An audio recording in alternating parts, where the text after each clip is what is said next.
வணக்கம். பாரம்பரிய வைத்தியர் நரசன்ராஜ். அகத்திய முனிவர் கருப்பை குறித்த கோளாறுகளில் 6 வகை சூளைகள் என்று எழுதியதில் ஒரு சூளை, ஒரு நோய் என்னவென்று கேட்டால் தசைகள் மதத்திருத்தல். அதாவது இந்த பகுதியில் இருந்து விந்துவானது உள்ளே போகிற பகுதியில் இந்த தசைகள் மதத்து வீக்கம் போட்டிருக்கும். வீக்கம் போடும்போது இந்த இடைவெளி இங்கேயும் வீக்கம் போடும், இந்த நுழைவாயில் இங்கேயும் வீக்கம் போடும்போது இந்த குழாய் அடைத்துவிடும். 2 பக்கம் வீக்கம் போடும்போது அடைத்துவிடும். ஆக இதன் பின்பு கருமுட்டை உள்ளே போக வாய்ப்பு இல்லாத காரணத்தால் குழந்தை கருத்தரிக்க வாய்ப்பில்லை. அதற்காகவே இந்த வீக்கத்தை குறைத்த பின்புதான் போக முடியும். இதற்கும் பாரம்பரிய வைத்தியத்திலும் சித்த மருத்துவத்திலும் ஆயுர்வேதத்திலும் மருந்துகள் இருக்கின்றன.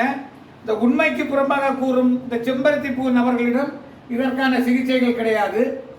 ஆக இந்த நோய் இன்னும் பெரிதாகும் முன்பாக இவருடைய கூற்றுக்களை கேட்காமல் நல்ல மருத்துவமனைகளுக்கு சென்று இதற்கான சிகிச்சைகளை பெற்று குழந்தை பாக்கியத்தை பெறுங்கள் என்று அன்புடன் கேட்டுக்கொள்கின்றேன். வணக்கம்.